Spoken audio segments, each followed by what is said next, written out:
Vietnam made a man out of me. I think that molded who I am and what I became. It's interesting, my dad, being a good old stoic German, show no emotion type guy, we never talked about it. He never asked any questions about it, and we just didn't talk about it. And my mom, later on in her life, I visited her one evening, she says, tell me about Vietnam. I said, you want to hear the whole story? She says, I want to hear as much as you want to tell me. So I sat there for hours and we talked about it. It seemed to this day, in a public place, my back's to the wall. If possible, I always want my back to the wall. I want to know where the door is. I want to be able to see the door. Other issues and PTSD, yes, I have PTSD. And I'm rated 50% disabled due to PTSD. I'm getting a lot of good help from the VA. And the behavioral health people will say, well, what incidents do you think caused your PTSD? I said, well, it wasn't one incident. I said, Vietnam to me was just a big roar going on. I mean, there were stimuli coming from every direction at any moment, or it's going to happen, or it might happen, or it did happen, or whatever. So you were constantly under mental mirage. And that really didn't manifest itself with me. It was there, but I buried myself in my work and my jobs and my occupation and my activities and so forth and so on.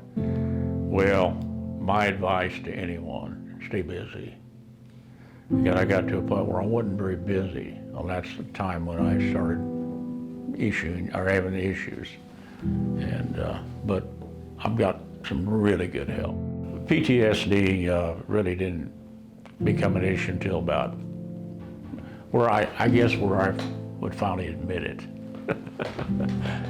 It's always been there, but I finally manned up enough to admit that I need some help. And my dad, he was concerned. He didn't want me going to Vietnam. He was concerned about it, but he never really acknowledged it. He never said, attaboy, good job, glad you're home, or anything like that. It was kind of like, I'd been gone for a weekend, now it's time to get back to work. And I thought all this time, I said, Dad really never acknowledged that. But there was two things in his file cabinet under my name after he passed. We're going through his belongings. There was a file folder that said David. And I pulled the folder out, and there was two items in that. There was a letter I wrote him when I was 19 years old, telling him what I did not like about being a farmer. How 19-year-olds would do. I remember that quite well. He kept that letter. The other item was a recruiting poster for the United States Navy Seabees. I had no idea he had that. He never showed it to me. Well, it's framed, it's in my office.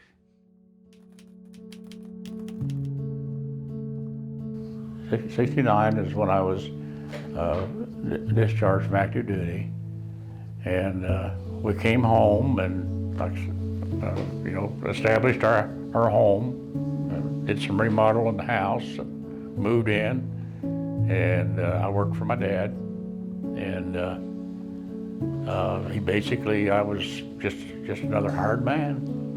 Show up for work, do your job, and go home. I had some friends that I had from school days and so forth, and it was difficult to find anything to talk about because, my life had been recently just military in Vietnam, and these guys had not served. Some of them were in the Guards, understandably, but they didn't deploy. But that didn't necessarily make me any better than them. It just made me different. So I didn't feel like I had much in common with these folks.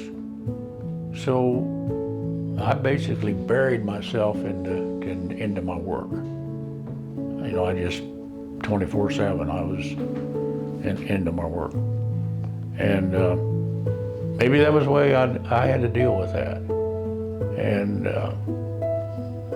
you know, there just didn't seem to be anything in common. I'm just kind of a man out on my own there in a community. When I came home and got a family to raise and crops to put in and cattle to take care of, and that's what I did. And now that was as long as my dad was alive. And then after he passed, and the other siblings wanted to sell the property, the land, we sold. And I'm in my early 60s at that time, not ready to quit. Well, I was offered a job. A man called me and says, I've got a job for you if you want it. And it was a service manager for a leasing company.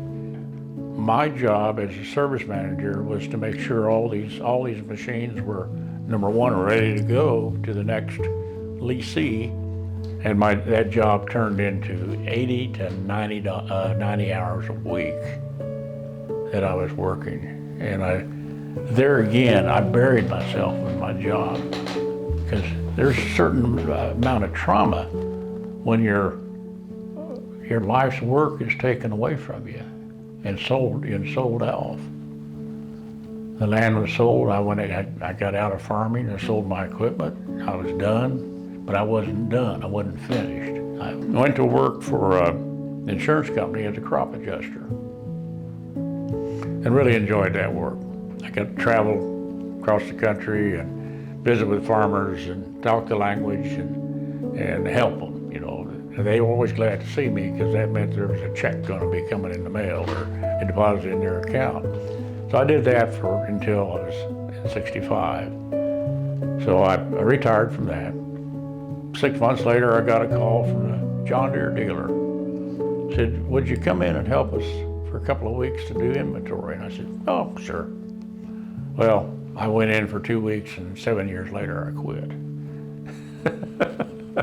So I worked at a job until I was 74 plus, almost 75. Yeah, I didn't join the Legion right away. When I got home, I was busy raising a family, and it just never occurred to me. A classmate talked to me one time. He said, why don't you join the Legion? Oh, I said, why? He said, well, it's a good group, and he says, we want to do some things in the future. And he says, we want you to be a part of it. I said, okay, I'll try it.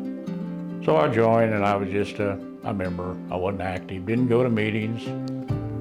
He called me and says one time, and later, and he says he was going to run for post commander, and he'd like to have me come serve on the executive board.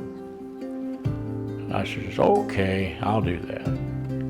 So I started out on the executive board and got to kind of liking it, and I made a comment that I wanted to be post commander, and my Legion daddy, my mentor, he said, oh, you're not ready for that yet. We got other things we want you to do. Well, I went to my first district meeting. I learned how the Legion operates.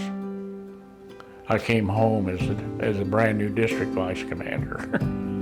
1990 is when I was district vice commander. And so I'd only been a member of the Legion about 5 years at that time. And to back up a little bit, before I became district vice commander, this was my third or fourth meeting of the Legion, post meeting. We had always had a period of time called For the Good of the Legion. So I stood up, I said, I've noticed that we don't display an American flag on our building. I think that's disgraceful. We're a veterans organization. We should be proud to show a flag. There was comments in the back of the room that said, well, the city won't let us put a flag out on the sidewalk, because that's what it was, just a storefront post. And I said, well, you could put a flag on the top of the building. and backlight it. It really looked nice. Finally, I made a motion that we put a flag on our building. And my motion died for lack of a second. The reason I tell this story is because it shows the importance of mentorship within the Legion. I came home that night and told Lorraine that I think I'm done with the Legion. I said, they won't let me put a flag on the building. The phone rang. It was my Legion daddy, my mentor. And he said, "You're kind of upset." And I said, "Yeah, I am." And I told him why, and he said, "I understand." He said, "Well, you went about it all wrong." He said, "The way we get things done in the Legion, you get all your field work done first." He said, "Come back next month and you do as I say." Well, I got up there and I had copies of the brochure and I had all this all ready for everybody. Had all my ducks in order. I made the motion and got a second, unanimously approved, and the next day the flagpole was mounted and installed and the lights were put on the day following and the flag was flying. And Ed Newman, my Legion daddy, said, "Now that's the way you get things done in the Legion." Then of course I went on for district and I became district commander later, and finally they let me serve as post commander after I'd been already district officer. I did everything backwards in the Legion. Then I went on and decided to run for alternate NEC. And at that time in Kansas, you either wore a red hat or a white hat. You could never have both hats. So I threw my hat in the ring for alternate NEC and upset a lot of people because they were looking at me for department commander someday. Now you just ruined your chances. You'll never be department commander. You blew it, is what I was told. So I served as alternate and I decided that this job is going to be a public relations position. So I went to all the functions and I was involved in everything I could think of. They came to me and said, "We want you to be department commander." So I actually resigned as alternate and ran for department commander and did it backwards, like most departments do. And I was the first former Red Hat that ever had been department commander in the state. So I served as department commander and then eventually NEC after a long time good friend, Udi Grant, passed away in office. We buried him a week before the department convention. And I put my campaign together that next Thursday night, and I was elected on Sunday for NEC. And I served 16 years on the NEC. I got more and more involved when I saw the need of getting to know people, and I used to say my only friends are in the Legion. You know, my true friends are in the Legion. That's not true, but I used to say that. And I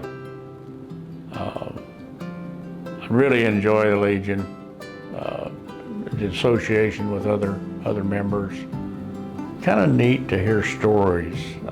I had a story that I want to tell, and it's about a World War I veteran. Wilbur Bender was his name.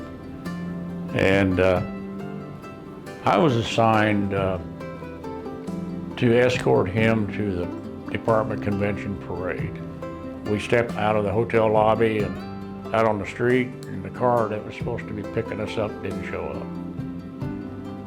And Wilbur Bender said, "Well, how far is it to the staging area?" And I said, "About 5 blocks." He said, "Oh, that's walking." He said, "I walk 2 miles every day." I said, "Okay." So we're walking and talking. But he told me his story about World War I.